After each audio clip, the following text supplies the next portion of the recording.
Did we just find out why Geno Auriemma signed a 5-year extension to stay at UConn? All right, that's a bit hyperbolic. But I did want to take a look at AmeriCup and how Sarah Strong is performing, as it is very impressive to me. But before we start, if you enjoy the content, then please consider subscribing to the channel and giving the video a like. All right, let's get into this. When Geno Auriemma was asked about Sarah Strong the other day, he said she might be better than we thought she was. Sarah's been great. I think she surprised some people we thought she was good, and she's maybe even better than that.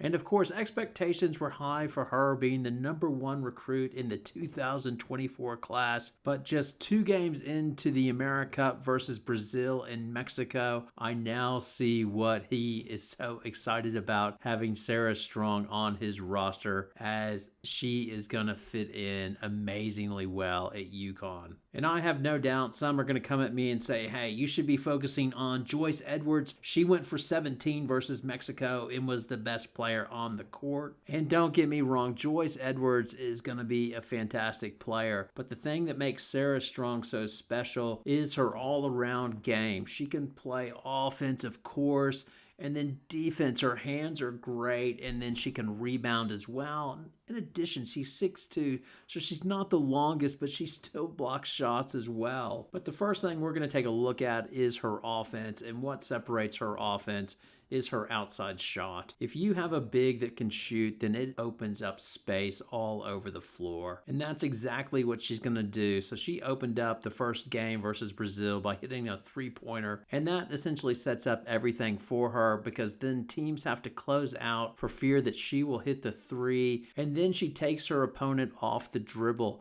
And it's quite simple. That's what UConn and Geno wants players to do. Listen to him prior to the European trip before they played one of their first games. He says it's quite simple. You get the ball, you shoot it, you drive, or you pass. When you catch it, you have 3 choices. 1 is what? Shoot it. 2 is? Pass. 3 is? Drive it. Everything happens quickly. You that's open, you throw them the ball. Kick out. Good. Good. Drive it! Pitch a catch! Pitch a catch! What do we say when we catch the ball? What are we going to do? Shoot, pass, or drive. What's this? Nonsense. And that is exactly what Sarah Strong did. Not all of her shots went in. I'm not going to show you clips of every single shot going in. Now, my stats aren't official, but through 3 games, I have her taking 13 3-point attempts and making 5. Her effective field goal percentage is 60%, but that's not even important. It's not about the numbers. What impresses me is she gets the ball. If she's open, she shoots it. There's no hesitation. She takes it straight away, or she's quite happy to pull the ball back down and drive past her defender, have 2 close on her, and then give the pass out. But the other thing, it just looks so easy. Look at this one. She just does a nice, easy skip pass across the court. No effort there whatsoever. And then she circles around. A high lob pass comes into her that she won't be able to catch, and she just tips it out to the quarter line, and then they get a nice, easy 3-point attempt from the baseline. And that is the thing. She just makes it look really, really easy. And it's the same thing on defense, too. You look at her, and she does not look real fast or real active, but her hands are always on the ball. She's always getting tips. I saw her get like 3 steals. Like, one player tried to take her off the dribble, and straight away she was able to knock it away. It seems like she's always getting her hands on the ball, as her hands are just that good and that quick. And then if it's a 50-50 ball, she's going to come out with it because she's stronger than most of the players that she's going against. And it's the same way on the boards, or if she posts up, like, because she's so strong, she can get position wherever she wants, so she can block out easy, hold her own on getting rebounds, but as well, it's just that aspect. She will open things up so well on offense. And the exciting thing for UConn fans is you can see that she's going to get so much better over the next 4 years. As you would think, her overall conditioning would improve. It seems like a lot of times she's just jogging back. I mean, there was nothing egregious or anything. She always got back on defense when she needed to, but she's only going to get physically better over the next 4 years. She currently reminds me of 2 players, in the WNBA. So Elisa Peely,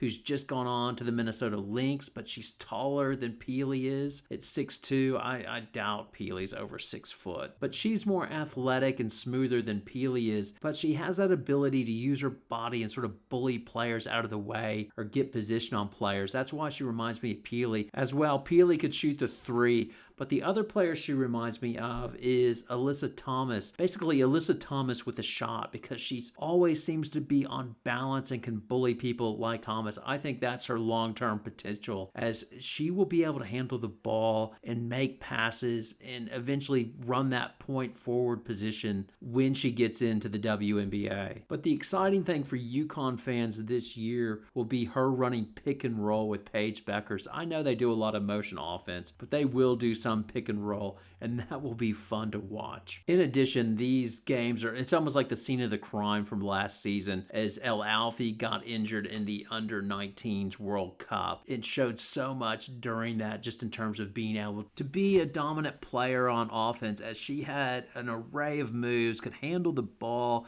and just seemed comfortable working in space. And putting her together with Sarah Strong, it just seems like a beautiful tandem that will put pressure on teams, because they both have the threat of an outside shot. So UConn will be able to spread teams out, get space, and attack teams. That's what they like to do. And if you have 5 players who can score the basketball on the court, that puts the defense under immense pressure. So yes, I think UConn fans should be very excited by the first 2 games. And again, I understand the competition is not what they'll be seeing next year when she's playing D1 basketball with Sarah Strong. And the same thing with El Alfie. I believe they will have growing pains, but the fit is just going to be so good. Their skill set for what UConn wants to do is perfect. But not only that, the important thing they also bring is competition, as Ice Brady is going to have to raise her game if she has any intentions of wanting to start and replace Edwards next season. And if that does happen, if she's the player that played in the Big East tournament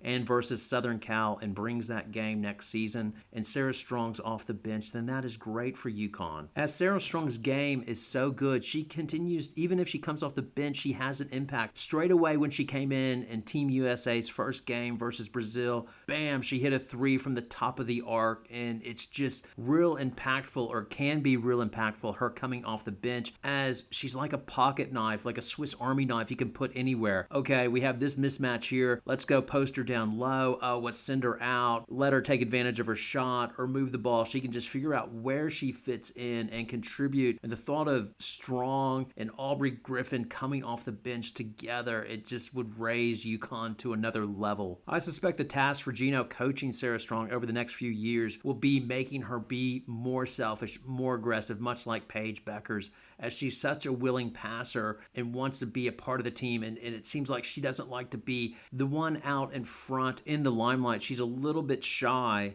And it's almost like she wants to dominate quietly, like fit in with the team. And then you look up and you're like, oh, Strong has 20, 25 points and 15 rebounds and 3 assists, and you don't realize it. And I think the plan will be to gradually over time turn her into that dominant force, where straight away the first thing on your mind is, how are we going to stop Sarah Strong? And if that happens, then that even makes her passing game even that more deadly, which she will be able to take advantage of at UConn, as they have so many good players. Anyway, over to you now. Am I overhyping Sarah Strong based on 2 AmeriCup games versus Brazil and Mexico? Feed me your poison. Or are you in agreement with me? Should UConn be super excited with how Sarah will fit in at UConn, as it just looks like it is perfect? Thanks a lot for watching. Have a good night.